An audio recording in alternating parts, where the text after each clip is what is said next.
क्या देश के पहले प्रधानमंत्री नेहरू आरक्षण विरोधी थे? क्या नेहरू ने देश की जनता को कम अक्ल और आलसी बताया था? मगर सबसे बड़ी बात, राष्ट्रपति के अभिभाषण के जवाब में अब भी प्रधानमंत्री नरेंद्र मोदी को देश के पहले प्रधानमंत्री नेहरू का सहारा लेने की जरूरत क्यों पड़ रही है? अगर राहुल गांधी इतने नाकारा हैं, तो पहले लोकसभा और फिर राज्यसभा में आखिर प्रधानमंत्री राहुल गांधी का जिक्र क्यों कर रहे हैं? राहुल गांधी ने इस मुद्दे पर पलटवार किया है दोस्तों। इस कार्यक्रम में आगे जाकर मैं आपको बताऊंगा कि प्रधानमंत्री ने किस तरह से देश के पहले प्रधानमंत्री नेहरू के बारे में आधी अधूरी जानकारी पेश की है। मगर सबसे पहले राहुल गांधी का बयान, पलटवार जो उन्होंने प्रधानमंत्री पर किया है। आपके स्क्रीन पर राहुल गांधी कहते हैं, चुनावी मंच हो या संसद, प्रधानमंत्री का हर भाषण सिर्फ झूठ का अंबार होता है। वो अपने झूठ, अपनी तालियों और अपनी मीडिया के बीच इतने मग्न हो गए हैं कि जनता से जुड़ा हर सवाल उन्हें क्रोधित करता है। क्रोध विकास की नहीं, विनाश की गारंटी है। दोस्तों, मैं आपको बतलाना चाहूंगा कि दरअसल राहुल गांधी ऐसा क्यों कह रहे हैं, क्योंकि पहले लोकसभा और उसके बाद राज्यसभा में एक बार फिर प्रधानमंत्री ने राहुल गांधी को याद किया। कैसे याद किया? आपकी स्क्रीन पर प्रधानमंत्री कहते हैं कि कांग्रेस ने अपने युवराज को एक स्टार्टअप बनाकर दिया है, अभी वो नॉन स्टार्टर है, ना तो लिफ्ट हो रहा है ना लॉन्च हो रहा है। इससे पहले मैं आपको याद दिलाना चाहूंगा कि लोकसभा में भी प्रधानमंत्री ने राहुल गांधी को याद किया था। एक ही प्रोडक्ट बार बार लॉन्च करने के चक्कर में अपनी ही दुकान को ताला लगाने की नौबत आ गई है। प्रधानमंत्री ने यहां पर राहुल गांधी पर बड़ा हमला किया था। मैं फिर आपसे सवाल पूछना चाहता हूं कि अगर राहुल गांधी नॉन स्टार्टर हैं, अगर राहुल गांधी की मौजूदगी से भाजपा पर कोई असर नहीं पड़ता, तो क्या वजह है कि जब भी राहुल गांधी कोई बयान देते हैं तो मोदी सरकार के सभी मंत्री लाइन से लग जाते हैं उसे काउंटर करने के लिए? और बात वहां नहीं रुकती है। विपक्ष का कोई नेता बयान देता है, जाहिर सी बात है सत्ता पक्ष को उसका जवाब देना चाहिए, मगर झूठ? याद कीजिए, राहुल गांधी की चाहे भारत जोड़ो यात्रा हो, चाहे उनकी न्याय यात्रा हो, उनकी इस यात्रा पर भाजपा के बड़े बड़े मंत्रियों ने झूठ बोला है। स्मृति ईरानी, संबित पात्रा, यहां तक कि देश के गृह मंत्री अमित शाह ने भी गलत बयानी की है। यह ना भूलें कि न्याय यात्रा के दौरान मंदिर में जाने की अनुमति थी, मगर हेमंत बिस्व शर्मा ने जाने से रोक दिया। अगर राहुल गांधी के मायने नहीं है तो इस तरह से क्यों किया जा रहा है? हकीकत क्या, मैं आपको बताता हूं दोस्तों। आज से करीब 10 साल 12 साल पहले जब उड़ीसा में राहुल गांधी ने उद्योगपतियों के खिलाफ आवाज बुलंद की थी, आदिवासियों के पक्ष में, तब भाजपा का एक मंत्री और एक उद्योगपति और न्यूज चैनल्स में काम करने वाले कुछ पत्रकारों ने मिलकर साजिश रची थी। वो मंत्री आज जिंदा नहीं है। एक वकील हुआ करते थे और वो वकील हुआ करते थे तमाम उद्योगपतियों के। राहुल गांधी की छवि पर लगातार निशाना साधा गया और उनकी छवि के बारे में अनर्गल बातें कही गई, लगातार झूठ कहा गया। और मैं आपको बाकायदा अपने कार्यक्रम में इसका जिक्र कर चुका हूं। तो यह तो बात रही राहुल गांधी की। कार्यक्रम में मैं आपको आगे जाकर बतलाऊंगा कि आखिर प्रधानमंत्री नरेंद्र मोदी और आरएसएस को राहुल गांधी और देश के पहले प्रधानमंत्री नेहरू से इतनी दिक्कत क्यों थी। मैं आपको बतलाना चाहूंगा दोस्तों, प्रधानमंत्री ने राज्यसभा में दिए गए भाषण में एक बार फिर देश के पहले प्रधानमंत्री नेहरू को लेकर गलत बयानी की, आधा अधूरा सच पेश किया, उन्हें आरक्षण विरोधी तक बता डाला। सबसे पहले दोस्तों मैं आपको सुनवाना चाहूंगा कि प्रधानमंत्री ने क्या कहा। प्रधानमंत्री कहते हैं कि अगर बाबा साहब अंबेडकर ना होते तो शायद हमें आरक्षण ही नहीं मिलता। क्या यह बात सही है? सबसे पहले मैं आपको सुनाता हूं प्रधानमंत्री ने कहा क्या, और फिर इसकी हकीकत मैं आपके सामने रखूंगा। अगर बाबा साहब न होते ना तो शायद कि एससी एसटी को आरक्षण मिलता कि नहीं मिलता, ये भी मेरे मन में सवाल उठता है। दोस्तों, देश के पहले प्रधानमंत्री नेहरू के भाषणों पर लेखक मिशरुल हसन ने एक किताब लिखी है दोस्तों, और इसमें 1946 में जब देश के संविधान की परिकल्पना की जा रही थी, उस वक्त नेहरू ने अपने भाषण में क्या कहा, इसका जिक्र पॉइंट नंबर 6 में है। नेहरू क्या बोल रहे हैं, और मैं आपको बता दूं, इस वक्त बाबा साहब अंबेडकर जो थे वो संविधान सभा का हिस्सा नहीं थे। मैं आपको पॉइंट नंबर 6 का अनुवाद पेश कर रहा हूं। 13 दिसंबर 1946 के पंडित जवाहरलाल नेहरू के संविधान सभा के भाषण का अंश देखा जा सकता है। संविधान का मुख्य आधार इंडिपेंडेंस रेजोल्यूशन है, जिसे पंडित नेहरू ने संविधान सभा में रखा था। पॉइंट नंबर 6 में स्पष्ट तौर पर कहा गया है कि वंचित तबके और पिछड़े वर्ग को संविधान में उचित सेफ गार्ड दिए जाएंगे, संरक्षण मिलेगा। अब मैं आपको एक और चीज बताता हूं दोस्तों, क्या आप जानते हैं कि संविधान सभा से बाबा साहब अंबेडकर कब जुड़े? तारीख पर गौर कीजिए दोस्तों, 9 महीने बाद, यानी 29 अगस्त 1947। इसका अर्थ क्या हुआ? बाबा साहब अंबेडकर के संविधान में जुड़ने से पहले ही वंचित तबकों को संरक्षण देने की बात नेहरू ने कर डाली थी। एक और बात, अगर नेहरू आरक्षण विरोधी होते तो याद कीजिएगा, आरक्षण कब लागू हुआ था? 1950 में। इसकी परिकल्पना की गई थी अगले 10 साल के लिए। बाबा साहब अंबेडकर की मौत कब होती है? 1956 में। 1961 में देश के प्रधानमंत्री नेहरू थे। अगर नेहरू चाहते तो 10 साल बाद आरक्षण को आगे ना बढ़ाते, क्योंकि उस वक्त बाबा साहब अंबेडकर भी नहीं थे। मगर 1961 में प्रधानमंत्री नेहरू ने आरक्षण को आगे बढ़ाया। क्या इसके आधार पर यह कहा जा सकता है कि वो आरक्षण विरोधी हैं? यही नहीं, प्रधानमंत्री नरेंद्र मोदी ने नेहरू के एक पत्र का भी जिक्र किया है जो उन्होंने मुख्यमंत्रियों को लिखा था। एक बार फिर आधा अधूरा सच सुनिए, प्रधानमंत्री नरेंद्र मोदी ने क्या कहा। मैं किसी भी आरक्षण को पसंद नहीं करता,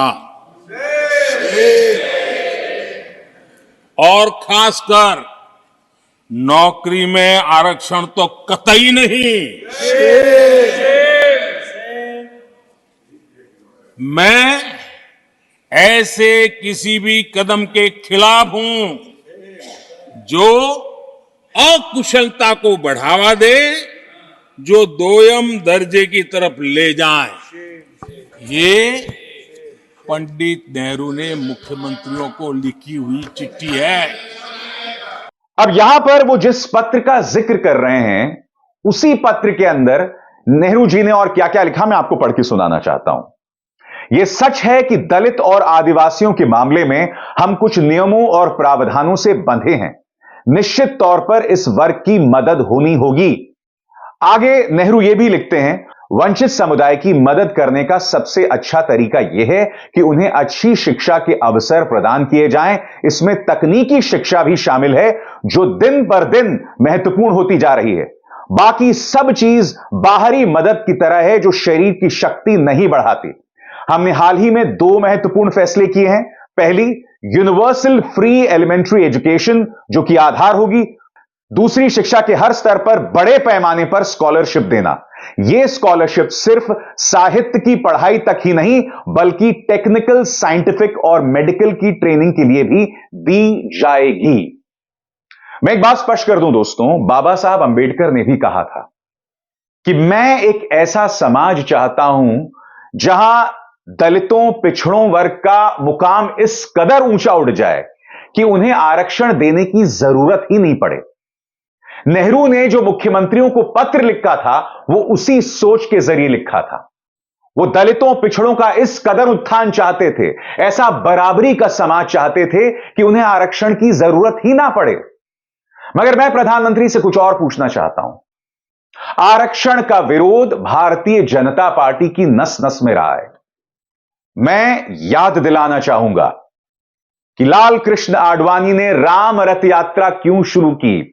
उनके सहयोगी जॉर्ज फर्नांडिस ने उनकी पोल खोली थी। राम रथ यात्रा इसलिए शुरू की गई थी क्योंकि वीपी सिंह मंडल कमीशन लेकर आए थे। सुनिए जॉर्ज फर्नांडिस ने क्या कहा था। 27% रोजगार सामाजिक और शैक्षणिक मामलों में पिछड़े लोगों के लिए आरक्षित रखा जाए, यह मंडल कमीशन की सिफारिश। और इस सिफारिश को लागू करने का ऐलान 7 अगस्त को संसद में हम लोगों ने किया। इस ऐलान के 48 घंटों के अंदर, मैं औरों की बात नहीं कह रहा हूं, लाल कृष्ण आडवाणी ने खुद मुझसे कहा कि आपने हमारे सामने अभी कोई विकल्प नहीं रखा है, हमारे सामने अभी एक ही रास्ता है कि हम हिंदुत्व का प्रश्न को, मंदिर और मस्जिद का प्रश्न को लेकर लोगों के सामने जाने का काम करें। अगर मंडल आयोग की सिफारिशें लागू नहीं होती तो फिर राम भक्ति आपको देखने के लिए नहीं मिलती, जिस मात्रा में आज देखने के लिए मिल रही है और जिस ढंग से वो देखने के लिए मिल रही है। ये हकीकत है और छिपाई जाती है ये हकीकत।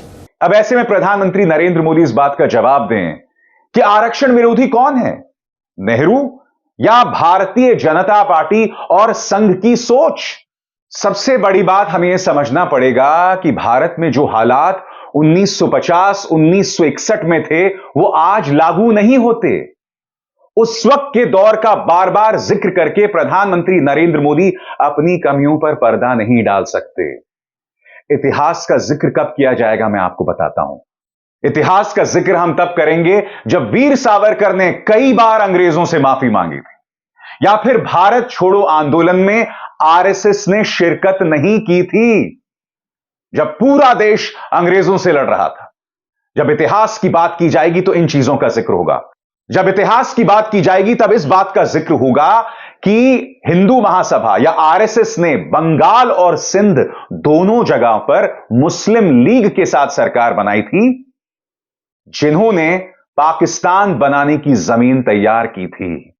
इसीलिए प्रधानमंत्री जब इतिहास का जिक्र करते हैं तो उन्हें इन बातों पर भी गौर करना पड़ेगा, क्योंकि प्रधानमंत्री ने एक बार फिर इतिहास का दामन थामकर पंडित नेहरू का जिक्र करके यह तक कहा कि पंडित नेहरू ने भारत के निवासियों को आलसी कहा था, कम अक्ल कहा था। दोस्तों, सबसे पहली बात, यह आधा अधूरा सच है, इन शब्दों का इस्तेमाल नेहरू ने नहीं किया था। ऑल इंडिया रेडियो पर यह है पंडित नेहरू का वो भाषण। यह भाषण मैं आपको सुना इसलिए नहीं सकता क्योंकि इस पर ऑल इंडिया रेडियो का कॉपीराइट है, मगर इसका अनुवाद मैं आपको पढ़ के सुनाना चाहता हूं। यहां पर नेहरू सिर्फ भारतीयों को यह प्रेरणा दे रहे थे कि हम यूरोप, अमेरिका, जापान की तरह मेहनत करें। उन्होंने क्या कहा, एक एक शब्द पर गौर कीजिएगा। जब तक हिंदुस्तान के लाखों गांव नहीं जागते, आगे नहीं बढ़ते, तो सिर्फ बड़े शहर हिंदुस्तान को नहीं आगे ले जाएंगे। वे बढ़ेंगे अपनी कोशिश से, अपनी हिम्मत से, अपने ऊपर भरोसा करके। हमारे लोग अपने ऊपर भरोसा करना भूलकर समझते हैं कि और लोग मदद करेंगे। मैं चाहता हूं कि लोग बागडोर अपने हाथों में लें। तरक्की नापने का एक ही गज है कि कैसे हिंदुस्तान के 40 करोड़ आगे बढ़ते हैं। कौम अपनी मेहनत से बढ़ती है। जो मुल्क खुशहाल हैं वे अपनी मेहनत और अक्ल से आगे बढ़े हैं। हमारे हिंदुस्तान में काफी मेहनत करने की आदत आमतौर से नहीं हुई है। हम भी मेहनत और अक्ल से बढ़ सकते हैं। इंसान की मेहनत से सारी दुनिया की दौलत पैदा होती है। जमीन पर किसान काम करता है या कारखाने में कारीगर, उनसे काम चलता है। कुछ बड़े अफसर दफ्तर में बैठकर दौलत पैदा नहीं करते। दौलत मेहनत कश लोगों की मेहनत से पैदा होती है, तो हमें अपनी मेहनत को बढ़ाना है। यह एक भाषण था जिसमें देश का जो पहला प्रधानमंत्री है वो देश की जनता को प्रेरित कर रहा था। मगर प्रधानमंत्री, मैं नहीं भूला हूं, विदेशी जमीन में जाकर एनआरआईज का हवाला देकर आपने यह भाषण दिया था कि हम किस देश में आ गए हैं, कहां आ गए हैं। यार, पता नहीं पिछले जन्म में क्या पाप किया था, हिंदुस्तान में पैदा हुए। ये कोई देश है, ये कोई सरकार है, ये कोई लोग है। चलो छोड़ो, चले जाए कहीं और। सबसे बड़ी बात, मैं नहीं जानता हूं आप किन एनआरआईज का जिक्र कर रहे थे या किन उद्योगपतियों का जिक्र कर रहे थे कि भाई हम किस देश में हैं, कहां फंस गए हैं, यहां कुछ काम नहीं होता है। सबसे बड़ी बात प्रधानमंत्री, यह बात आपने विदेशी जमीन पर कही थी, अनाम लोगों का जिक्र करके। तो बड़ा सवाल ये, आपने तो ये बात विदेशी जमीन पर कह दी थी और अब नेहरू के बारे में आधी अधूरी जानकारी पेश करना, क्या ये बात सही है? मैं बार बार आपसे कहता हूं दोस्तों, हम इतिहास का दामन थामकर आगे नहीं बढ़ सकते। अपनी गलतियों पर पर्दा डालने के लिए हम बार बार पीछे नहीं जा सकते। हमें आगे देखना होगा। हमें देश की जनता को वो विजन देना होगा, चाहे वो सत्ता पक्ष हो, चाहे विपक्ष हो। अभिसार शर्मा को दीजिए इजाजत। नमस्कार। स्वतंत्र और आजाद पत्रकारिता का समर्थन कीजिए, सच में मेरा साथी बनिए। बहुत आसान है दोस्तों, इस ज्वाइन बटन को दबाइए और आपके सामने आएंगे ये 3 विकल्प, इनमें से एक चुनिए और सच के इस सफर में मेरा साथी बनिए।